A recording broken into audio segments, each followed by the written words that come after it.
Hello guys, I bring you a very sleepy Frankie for 40-week update. I am actually 40 weeks pregnant and 1 day, so I am officially overdue. How exciting. How am I doing?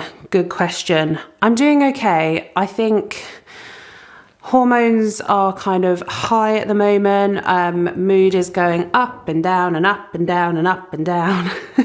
I'm probably not the best company at the moment, but I'm trying to be chill and zen and positive, but it's not always easy.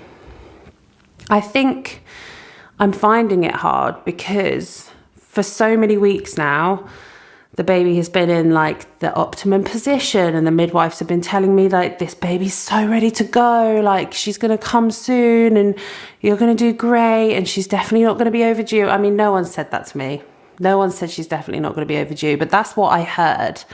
And I now think like everyone's lied. They're all lying, like they're liars. But yeah, how am I feeling? I'm feeling okay. Symptom-wise, I think the toughest things I'm dealing with are insomnia. I'm waking up every day between 2 and 4. I haven't slept past 4 a.m. for a really long time. And I get up at 4, I sit downstairs probably for about an hour and a half, and then I start to feel tired again. But that's obviously then when my baby wakes up, my toddler. So it kind of just, you know, it all rolls into one. We have been going to bed really early, so I've been trying to kind of like make back the hours. And if I can nap at any point, I'm trying to. Again, trying to like kind of claw back those hours. But you can see, I am struggling to keep my eyes open. I've had caffeine. I'm like, what's the time? It's 9 a.m. and I am so tired. But you know, that's only probably going to get worse once this baby arrives. So I should get used to it. But yeah, that's probably the trickiest thing I'm dealing with is insomnia. The next thing, probably on par actually, is just pain in general. I'm in a lot of pain. I don't remember being in this much pain with my first pregnancy. Maybe I was. I mean, they do say that you forget. Maybe I've forgotten. But pretty much from my chest to my knees, it's just radiating pain. My pelvis is really sore, my groin, my back, my pubic bone. My belly just feels quite like, oh, there's not much room left to give. It feels like it's kind of being pulled apart, the skin. My back's really sore. That's something that I'm really looking forward to not having. I know that there's a lot of pain associated with kind of labour and recovery, but it's different and there's like an end goal. And obviously there's an end goal with pregnancy as well, but it's just hard to like, I feel at this point like I'm going to be pregnant forever, which is tough. And I know I'm not going to be. In hindsight, I'm probably only going to be pregnant for another week, but it could be longer. And I don't know if I've got that long left in me, guys. I don't know if I can do it, but I will, obviously. And then another symptom that I've been dealing with is hunger, which sounds really normal. But the reason that I've mentioned it is because it's been really strange. Like, I can't finish any meals anymore. Like, I get so full so quickly. But then I'm like really hungry an hour later. So I guess I just need to eat little and often. So there's never a moment where I'm like absolutely starving. But yeah, I definitely can't sit down and eat a big meal now. It's like little and often throughout the day. If I don't eat enough, I feel sick. If I eat too much, I feel sick. It's a whole thing.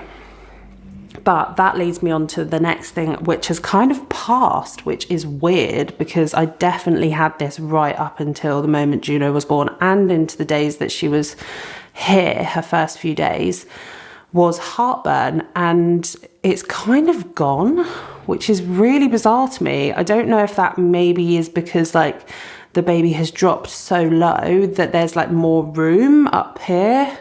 So it's putting less pressure on my esophagus or something. I don't know. But my Gaviscon intake has drastically gone down, which is great. But I don't know why that's happened. I'd love to know why. I just don't know why. Is that okay? I mean, surely it's fine. So there's that. So in the grand scheme of things, I'm doing absolutely fine. Those are the main symptoms I'm dealing with: pain, insomnia, hunger, tiredness from the insomnia. So I can kind of get by with that. And if I am pregnant for another week or two, that is fine. I can get through. But it doesn't make it easy. And I think once you get to your due date, you're just like counting, like every night I go to bed and I'm like, is tonight the night? Like, what was that feeling? What was that sensation? And it never amounts to anything. And I'm kind of a bit like, oh, gutted. Like, I wish it happened, but it hasn't. And it just keeps rolling over and keeps rolling over. And another day goes by and I feel the same feelings and the same sensations. I'm like, is it happening? Is it not happening? And it just kind of all dies down. And it is a really hard feeling to deal with. I think the difference with first and seconds as well is like with your first, you just don't know. You have no experience and nothing to go on.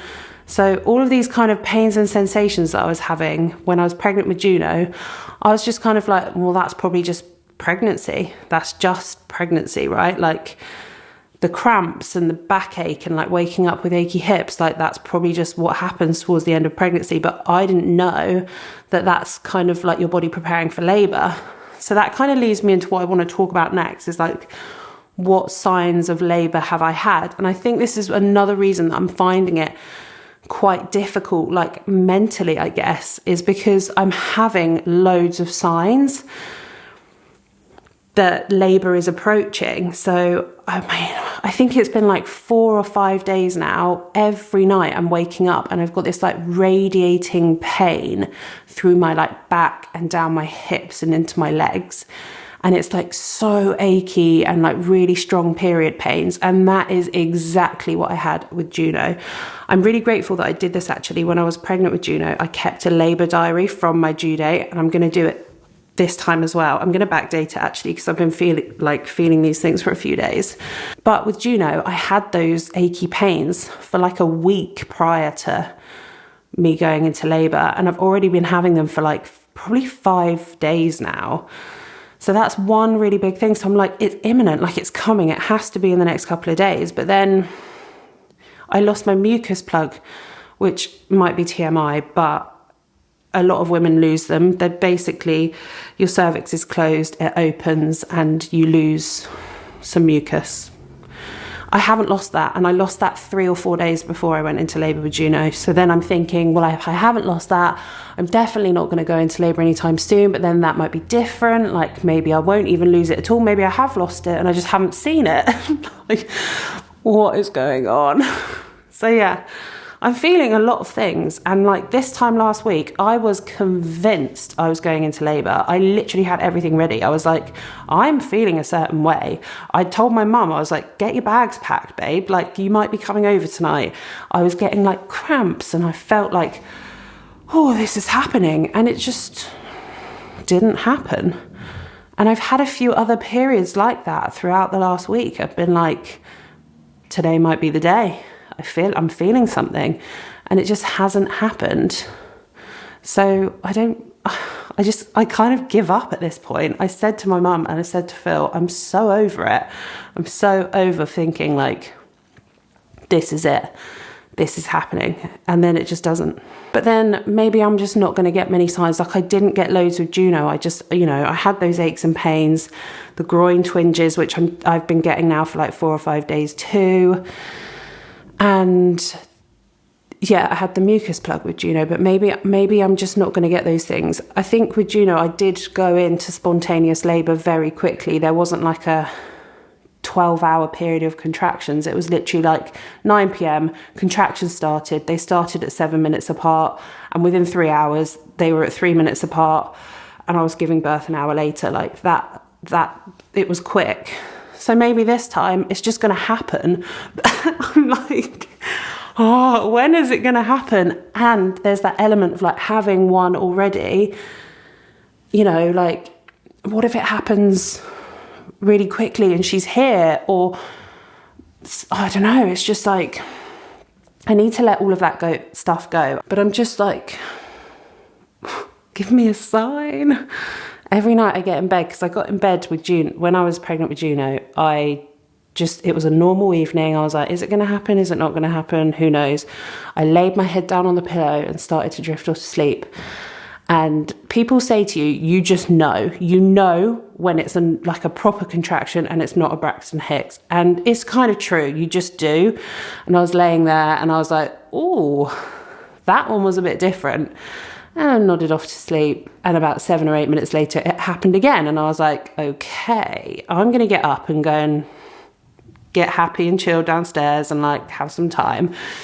And it just progressed. And that was it. That was it. But just like, is that going to happen this time? Is it going to be different? How different is it going to be? All of these thoughts and feelings, guys.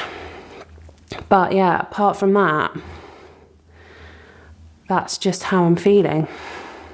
Signs and symptoms that I've had, like I've just said, achy hips, back pain, tightenings, like tightness feelings, lots of pressure, lots of groin twinges where she's like sitting on nerves.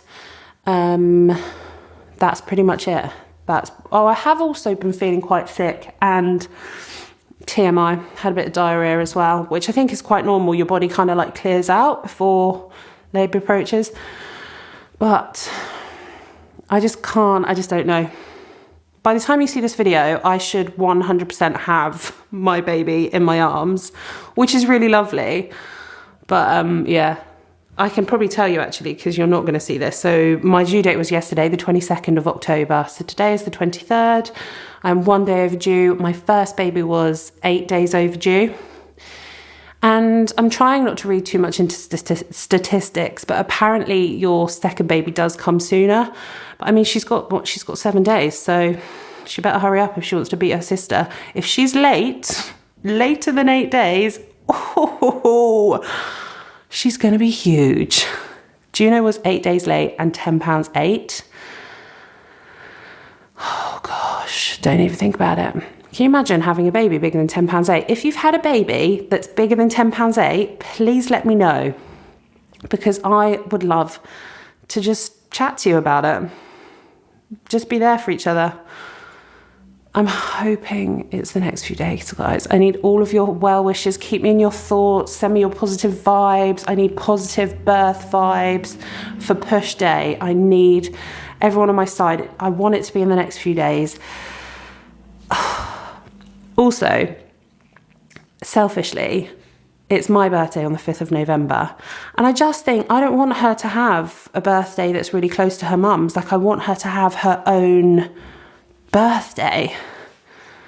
If I go 2 weeks overdue, that is literally the 5th of November.